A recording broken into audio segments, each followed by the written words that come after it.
একটি যুদ্ধ যেভাবে কবিতা হয়েছিল, এক একটি মিছিল হয়েছিল কবিতার পংক্তি, এক একটি স্লোগান হয়েছিল শব্দ, এবং এক একটি মৃত্যু হয়েছিল বর্ণ।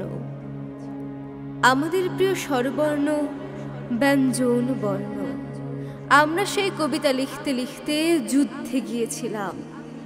ফুলের জন্য যুদ্ধ, মাটির জন্য যুদ্ধ, ভাষার জন্য যুদ্ধ, একটি নিরাপরাধ ঘুমের জন্য যুদ্ধ।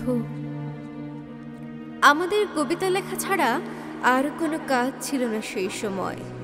আমরা কবিতায় বিদ্রোহের কথা বলি, আমরা কবিতায় মৃত্যুর কথা বলি, আমরা কবিতায় জীবনের কথা বলি। আমরা বলি নজরুল, জয়নুল, রবীন্দ্রনাথ কিংবা জীবনানন্দের কথা। আমরা বলি এলেন Ginsberg, George Harrison, Ravi Shankar কিংবা কুড়িগ্রামের সেই বীর প্রতীক তারামন বিবির কথা।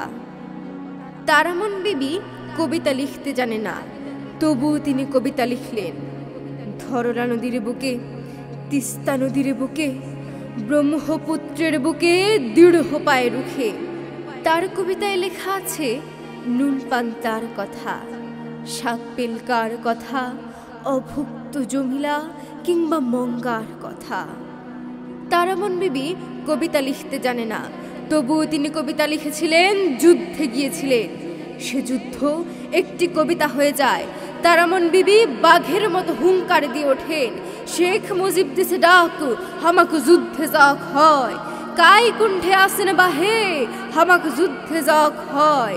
দেশের মানুষ মরছে বাহে, হামাক যুদ্ধে যাক হয়। তারামন বিবি যুদ্ধে চলে যান, রহিমউদ্দিন যুদ্ধে চলে যান, করিমউদ্দিন যুদ্ধে চলে যান, পরাণ মাঝি কিংবা নিরঞ্জন ঘোষ যুদ্ধে চলে যান। ধরলা নদীর বুকে, তিস্তা নদীর বুকে হঠাৎ কেঁপে ওঠে ঢেউ, কাই কুণ্ঠে আসে না বাহে,